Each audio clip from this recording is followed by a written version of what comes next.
5 مواقف يرعبوا أي حد لو حصلت معاه.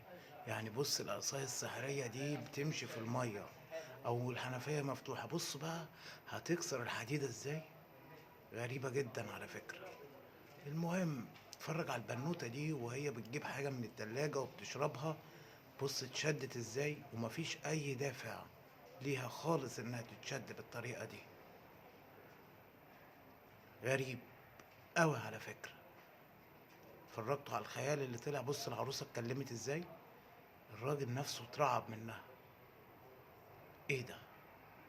ده بقى كان ماشي بالعربية بتاعته عادي جدًا ولقى دول ماشيين قدّامه، من غير أي حد ما بيزقّهم ولا أي حاجة. إيه التفسير؟ اتفرّج دي، ما فيش أي داعي دي تتحدف، لإن المكان أهو